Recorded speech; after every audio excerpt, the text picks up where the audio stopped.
Hi everyone, welcome back to my channel. My name is Miguel Garcia and today we are going to be grooming a Yorkie. I'm Miguel Garcia and I enjoy helping the well-groomed and well-dressed puppies. Join me as we explore a new world of love, quality, craftsmanship, and traditions. Okay, so now I'm using my 1/2-inch attachment comb, and as you can see, I am going to start on the back. And I am moving to the sides slowly but surely.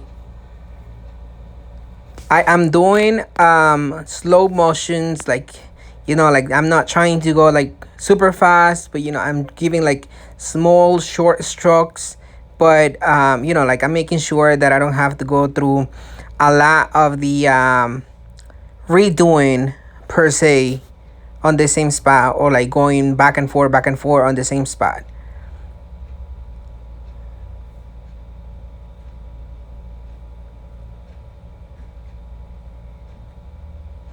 This dog is already being bathed, and I try to use like the most natural shampoos that I can find in the market. I know they're a little bit pricey, but at the end of the day, they are like more they're better for the dog's skin and health in general. So I like to rather invest in a little bit more expensive shampoos than just the regular with detergent or whatever you want to call it.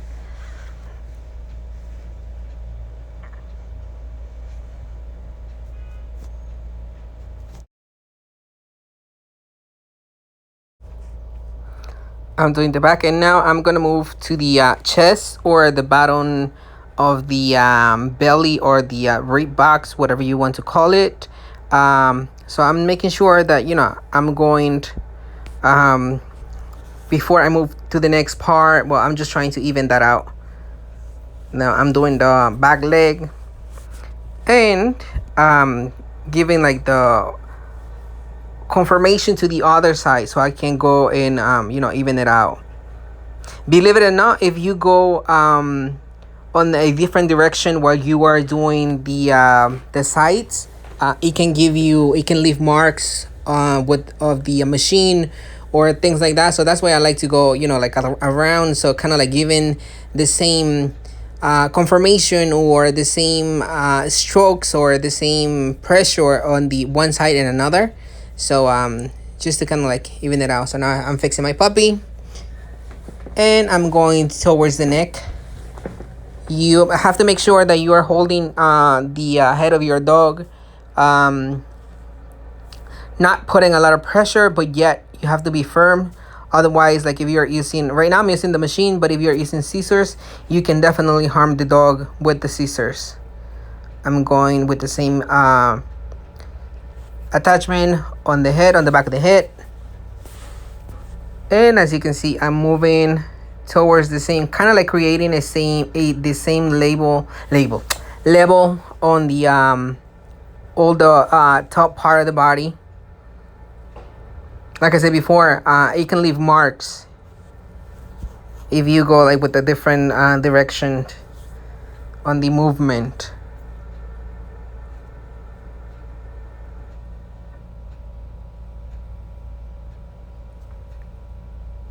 Those hairs, they have to come off, but they have to be even, because the owner's already like clipped the front of the head, like near the eyes. So as you can see, I'm just evening it out.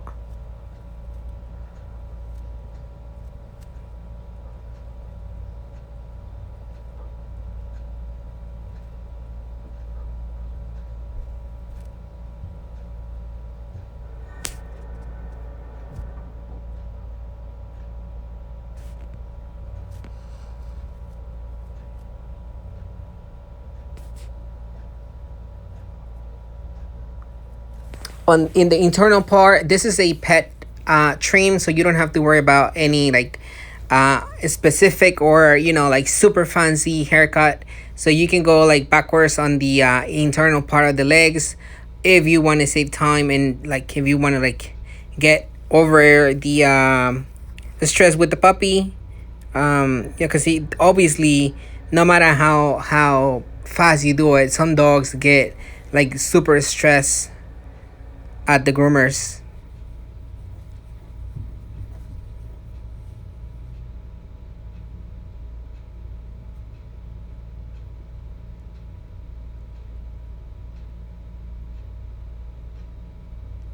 By the way, this is a non-pay video. This is not, nobody's paying me to do the video, or sponsoring or anything like that. This is just me showing you how to groom a Yorkie.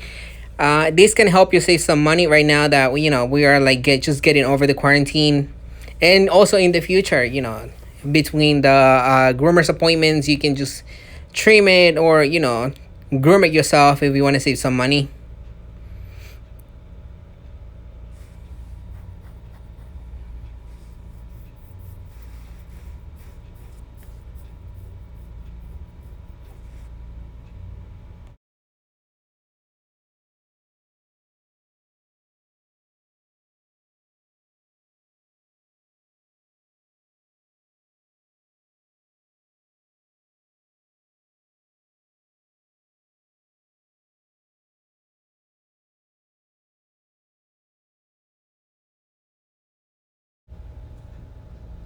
Alrighty, so you can see that I'm doing the legs, and some of the work that it's already starting to get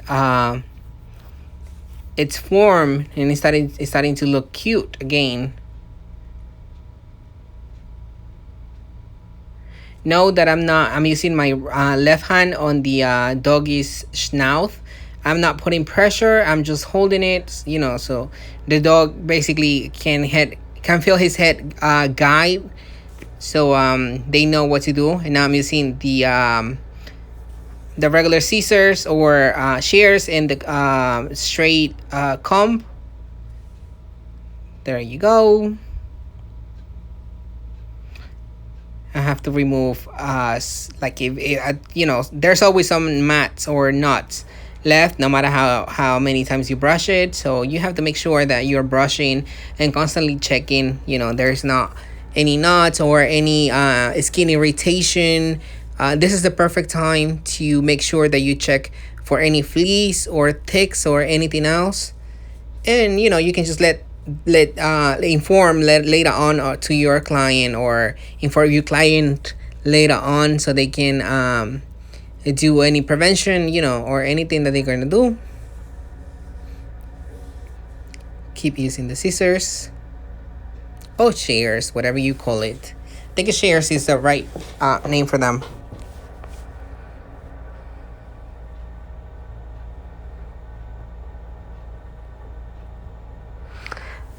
I'm going to be adding the links to the stuff that I'm using. You don't have to purchase the expensive stuff.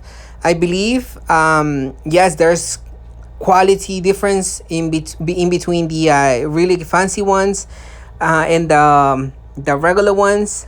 But if you're not going to be using, like overusing them, you don't have to stress about it. You can just like buy the regular price utensils or tools or whatever you want to call it, and save some money.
As you can see, I am doing the front leg, and I'm lifting it and just trimming, going slowly but surely.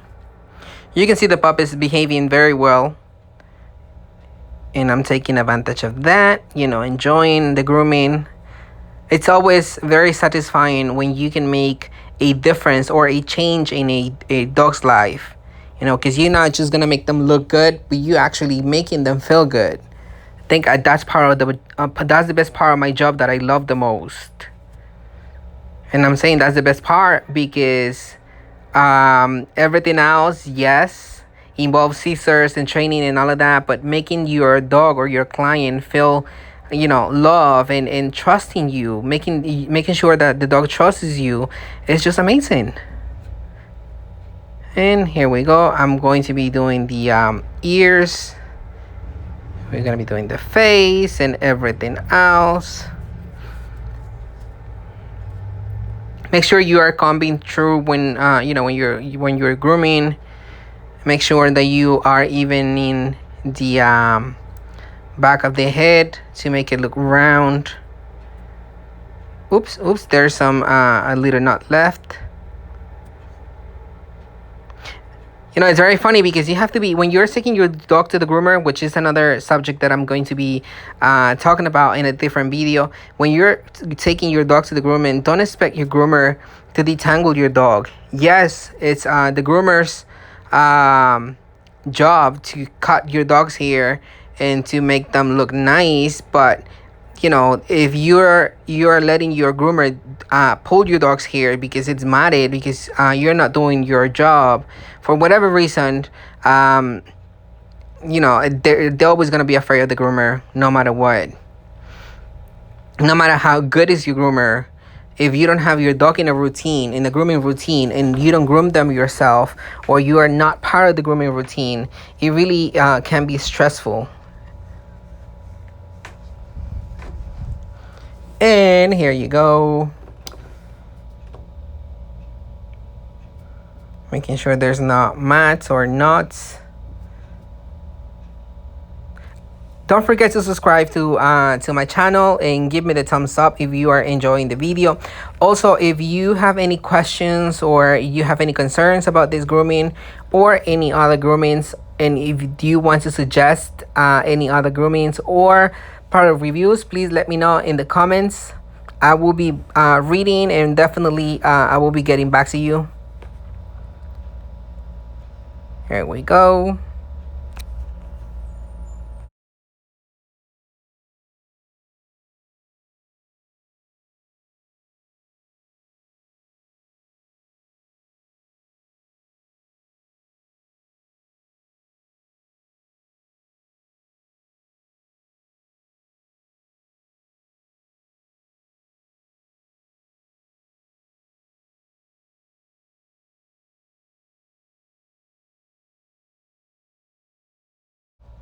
All right, so it's time to trim the ears. Make sure that you don't cut the actual ear skin. You are cutting the hair, not chopping the dog's ears. So please make sure that you are only trimming the tips, and that you are using your fingers to feel where the ear skin is, so you make sure you don't nick them.